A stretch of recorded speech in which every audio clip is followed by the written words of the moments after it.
thinking about after like releasing the HD textures.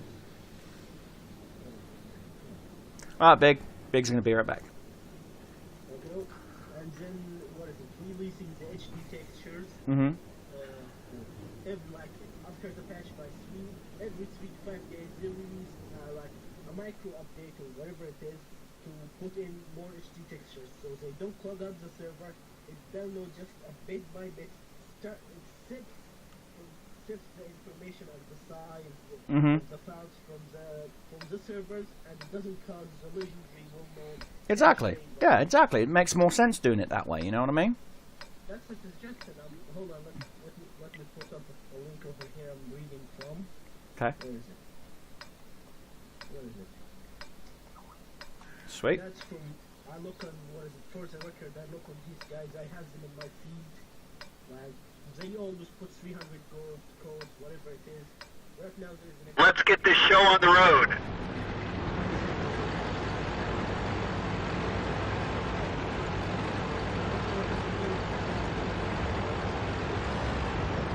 Yeah. Yeah, 13.5 gigs. Yeah, right now, yeah, I said my water tanks installation is rocking just shy of 18 gigs and change. But that's because I've got my own tank mods. You know, you've seen my Sherman Firefly. Yeah. I did. Yeah, I made them all. I made them all historically accurate. You know. Yeah, I took measurements and photos and contacted some friends who had the frickin' right software, and they're like, "Oh, it's the Big Fish engine, yeah." You know, and they told me what files to modify.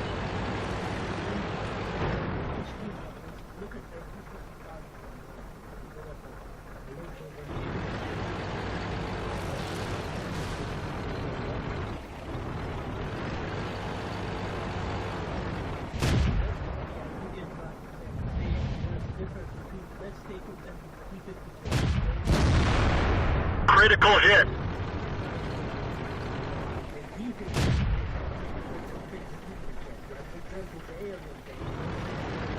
Yeah.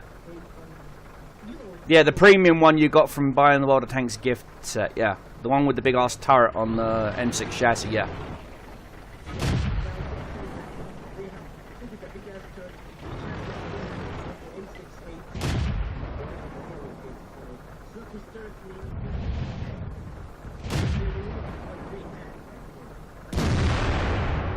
Enemy armor is destroyed.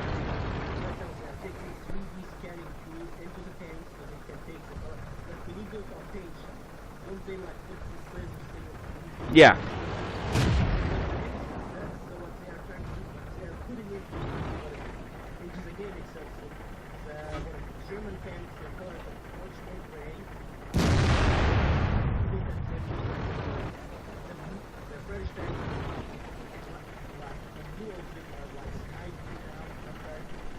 Yeah.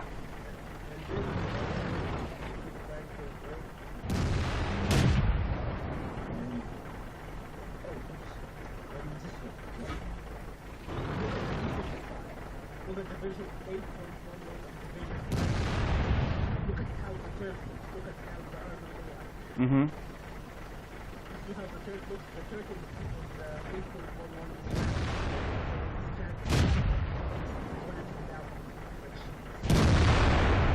Got him. Mm-hmm. Yeah, I'll check it out in a second. I'm in the middle of a battle, mate.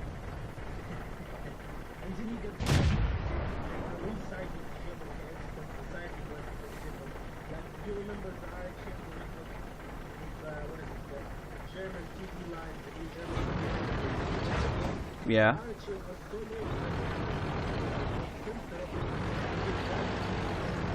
Yeah, and then they modified. They updated the tank so that it doesn't drown so easily.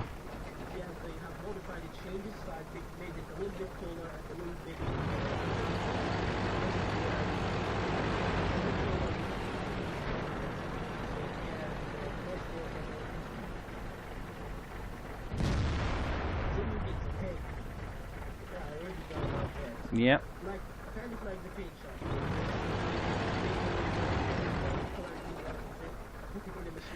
But you see, again, that's one of those things that's up to interpretation, because a lot of German crews would modify their paint on their tanks.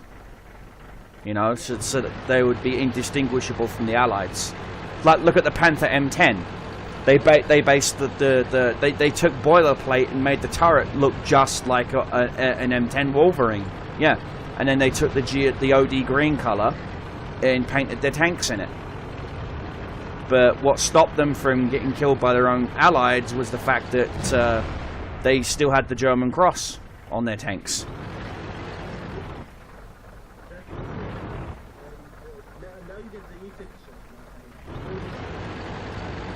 Oh yeah.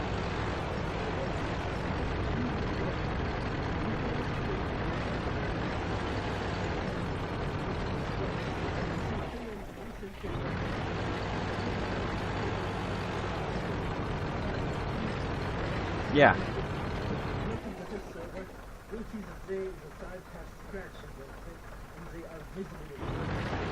Oh yeah. Yeah, like I said, I was on the I've been on the test server for a bit.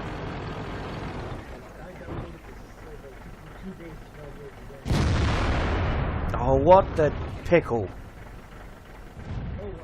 Oh, apparently a box in front of a Panzer IV stops a 155mm howitzer shell.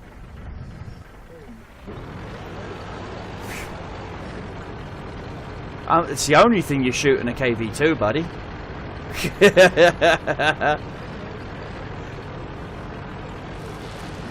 Mm-hmm.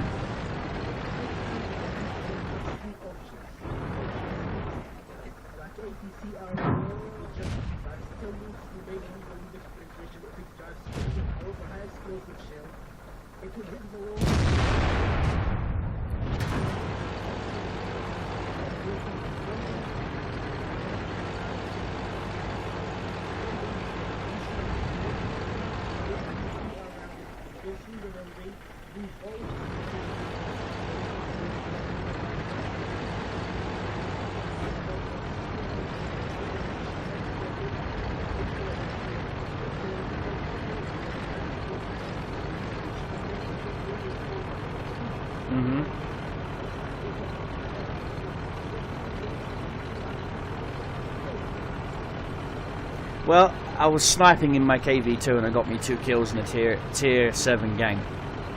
So, I didn't do too bad there, buddy.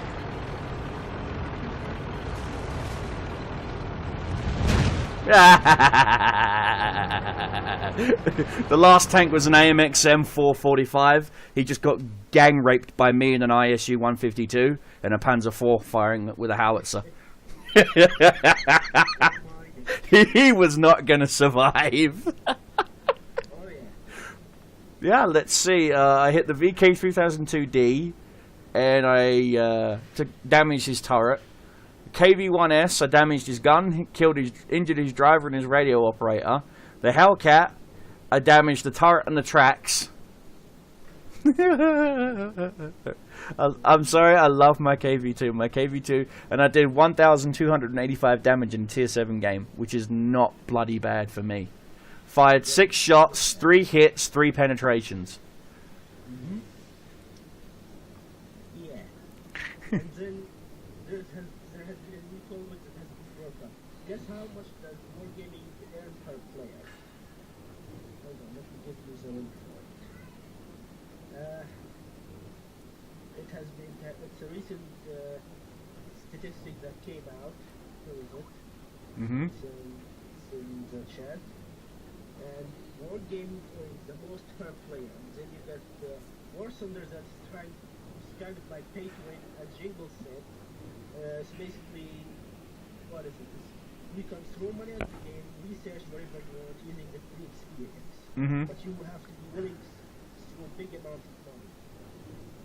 See, the War Thunder finished 4th. Like, War Thunder is kind of the company that doesn't give a shit about its... about pay to play, yeah. Yeah, and then you got World of Tanks, where you basically gotta play the action game. Mm-hmm. Like, for example, the way it works in World of Tanks, you gotta buy premium tank, earn free experience on it, or elite a tank, and use a free experience on it after being elite. And, what is it? and then transport using gold. Yep. 25 experience, I guess, and then research whatever you need. Mhm. Like, for example, I know someone from the like called P-Sniping, he's a one-more streamer. I told him a couple of times, and I saw him in his stream, like, he knows ARL 44 and the M4, Mini 45, whatever it is. Mhm. Yeah, those, the Tier 6 and the Tier 7, French heavy, those tanks, he said, on this stream, those tanks are your most tax features. Like, he plays with the ARL 44, hated that thing, skipped using. See? Just like that. Using gold, big spears, and throwing money at the game. Mhm. Because good players don't play back. Like, I know a lot of people like, if you ask most of the unicorns are either going to play medium tanks or more heavy American tanks. Because Mhm. they're more traversable, have more flexibility, you can go hold down with it. They are quite bounceable, and then you get the T110, T5, T4, all of these tanks, which is just a big hit. And then you get the 183, which is very good friendly, but you gotta know when to go back. Yeah. Because that big beefy 183. See, now, one of the things I would like to see in wargaming, and I honestly, it's actually twofold what I'd like to see in wargaming. One of which is named tank crews. I.e., I'm in a Patton tank, right? I'm in my Mark 46 Patton. And instead of having my regular tank commander with me, I can actually swap him out and actually have General Patton in my tank, or Field Marshal Montgomery, or Rommel, you know what I mean? And they have a set amount of skills, and when you don't buy the general outright, you rent him, you know, for say like, I don't know, 2,000 gold. You rent him for a month. And what happens is he has passive bonuses like double EXP. So you're doing a ×5 event and you get 2,000 EXP. Say you get 2,000 basic. Well, Rommel says now we times that by 2, so you got 4,000. Plus the, you know what I mean? So that way you can grind through certain tanks that you absolutely fucking hate. But also at the same time, he can only be put in certain tanks. Like Rommel would not go in a Stug or in a Panzerkampfwagen 38. He would only be in like a Tiger or a Panther. You know what I mean? Like Montgomery, Field Marshal Montgomery, he'd be in a Cromwell, or he would be in a Centurion. You know what I mean? He wouldn't be in a freaking Vickers light tank or a freaking TOG 2. You know, they can only go in specific tanks. You know, that's my idea, and also have a crew swaps thing. You know how you got your barracks where you can put disused crew in there and that you're not going to use? Well, why don't you have an option where you can sell that crew, put it up on a market for gold, and a player goes, "Oh, I'll take that 100% crew for my IS2," you know, and he buys it. You get the gold, he gets the crew. That's a good idea, actually. Have you ever thought about what is it? Who use a crew, like how much effective that crew is going to be? Like, for example, let's say I'll put up my crew in that market. Like, let's say my Hellcat. I don't want the Hellcat anymore. I get a 5-skill crew. Mm-hmm. Who is 5 or 5-skill crew? I will not, but just let's say a scenario. Well, but then see what I'm saying? Say you do have a 4 or 5 tier crew, and you have no need for it anymore. And say you've got all the tanks in the nation that you want, and you literally have nothing to do with this crew. Well, you can sell it for 500 gold per crewman. Do you see what I'm saying? So you can make an easy 2,000, 3,000 gold. You know? But then what is going to be the profit for working? Is it going to get real actual? Well, no. Well, no. What I'm explaining to you is that's where the generals come in. Do you see what I'm saying? You can rent the generals from Wargaming. Do you see? Say you're a hardcore German tanker and you want Rommel, you want Kreutz, you want all these famous German tank commanders for your tanks. Well, you rent them for 1,000 gold, or 1,500 gold, or 2,000 gold. You can never buy them outright. You can only rent them. You know, like premium. You know how you can extend your premium for 24 hours, 72, 7 days, 30 days? Same thing. When you go to rent the commander, you can rent him for just 24 hours for, 250 gold or 300 gold. Do you see what I'm saying? You can rent the commander, and then when you get that commander, and you can only ever have one of the same commander, so you can't have, like, a whole entire, you can't have Rommel in every one of your tanks. You know what I mean? So for example, say my VK3001H, okay? I've got and I want Erwin Rommel to be the tank commander of my 3001H. I click on the crew, I'll go to, like, personal file, and in here there'll be an extra tab that says, rent crew. I'll click on the rent crew, see Rommel, click buy, and it'd be, how long do I want to own him for? Like, how long do I want him to be the tank commander for this tank? 3 days. Okay, that's 700 gold. Click OK, and then all of a sudden, all of my crew gets replaced inside my tank with Rommel and all of the crew that Rommel would use. Yes, do you see what I'm saying? And this is the best thing, I can't alter their skills. Their skills are set by Wargaming. Do you see? So it gets more historically accurate, more balanced with the level control. I see what you're doing. Good. Exactly. Do you see? And that's where Wargaming can make some money, because I'm telling you right now, I would love to have Patton. I would love to have Montgomery. I would love to have Rommel. I would love to have Kitzlev. I would love to have actual World War II generals, ace tankers in my tank, because in that way I know that I'm in the battlefield, I'm in my VK3001H, and I will feel more I not only that, but I would feel more sucked into the game. I would feel more drawn in. Instead of this, you get the Oculus Rift headset. It's like, ooh, VR. No, that's good, all well and good, but I would like to know that the fact that when I know that Rommel was a very inspiring man, so that I know that my crew is doing everything that they can, and the only thing that stopped Rommel was the fact that he couldn't get his supplies, he couldn't get the ammunition, he couldn't get the petrol, he couldn't get the newer tanks, he couldn't, you know what I mean? That was it. His only defeat was the fact that, the Allies had air superiority, well, that doesn't reflect him as a commander. So I would love to have, instead of having Yofgazar Helmuth Woff as my current tank commander, I would have, Field Marshal Erwin Rommel. Have you can even, Wargaming could even hire some decent portrait artists to do actual portraits to go in with the crew selection. Do you see what I'm saying? You know how you can customize the look of your crewman for like 50 gold? Yeah. Do the same thing. Like, okay, I really don't like the look of him. I'll go to his personal data, left. Oh, I'll take this. I'll take this picture. Yeah, and how you can rename him and everything and all that fun stuff. I generally would love to have Erwin Rommel as my tank commander in my Tiger 1 or my Tiger 2 or my Panther or my Leopard. You know what I mean? And it's a way that Wargaming could make money. As you said, that Wargaming wouldn't make money in the crew for gold trade system, but they would make it in the crew rental system.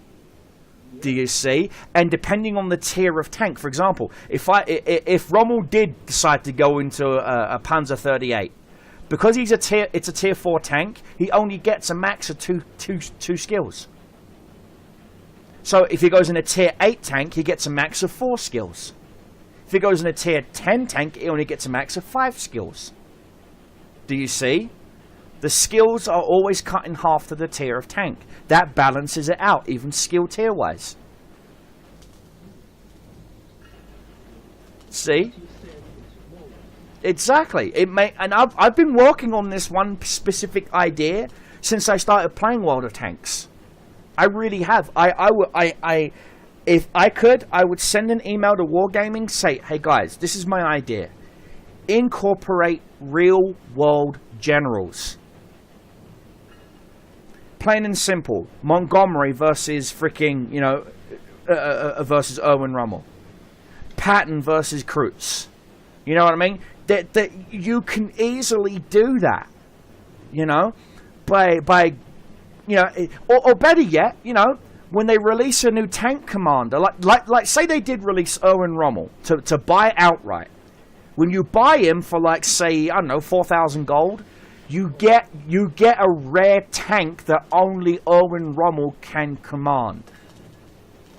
Yeah, but then you have the economy, because the game has to keep its economy and has to keep everything balanced. But yeah, It has to take in a balance.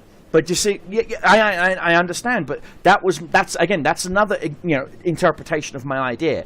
But the whole, you know, legendary tank commanders is not a bad idea if you think about it. It's a natural progression for World of Tanks, is to incorporate, I mean, they're trying to incorporate historical battles right now, okay? Well, what's the one thing that they're actually missing? The commanders that were actually there.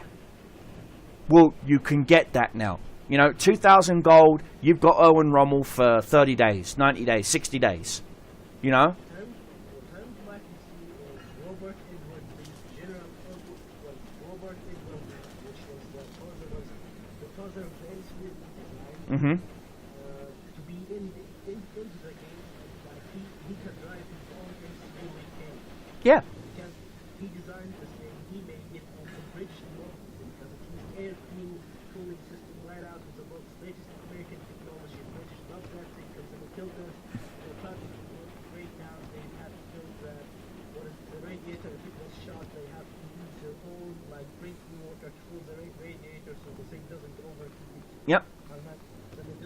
They didn't like them until they called M3 Stewart the honey because it was the great tank 37 because the M3 Lee was what is it? M3 Lee, which is the idea of Robert Edwards Lee.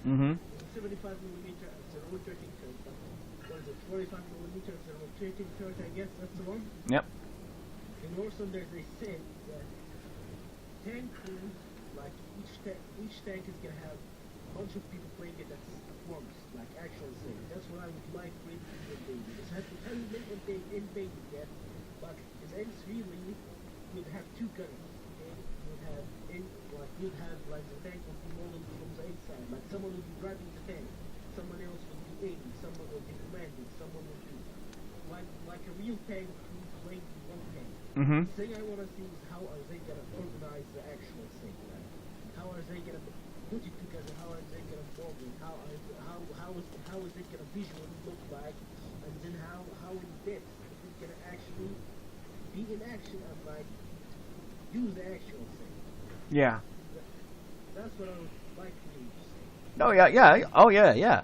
But do you see what I'm saying? The ideas are there if you just sit and think for a brief minute. I mean, the idea of adding historical generals and people able to rent them instead of buy them outright would make sense, you know. And then they could do commanders packs, you know. Think about it. Okay, you get Field Marshal Montgomery and Erwin Rommel in a pack for 30 days. So when the historical battles come out, you can choose to either play as the British against the Germans or the Germans against the British. Do you see? But then you got the documentary. How are they gonna find the documentary like X amount of tanks playing in the battle, let's say 13 Hellcats were commanded by X amount of people. Thinking out the documentary for that, this is just me. It'd be a little bit hard to find out. Oh yeah. That happened with 1940. I don't remember actually, but it happens in the 1940s. So digging out the documentary is going to be a little bit hard. Yeah. See, I'm going to end the video recording here, guys. I'll be editing this and splicing into some other shows later on. And let me know how you feel about the video quality. And as always, guys, take care. Keep your shows flying. Keep your enemies dying. Cobra Commander is out.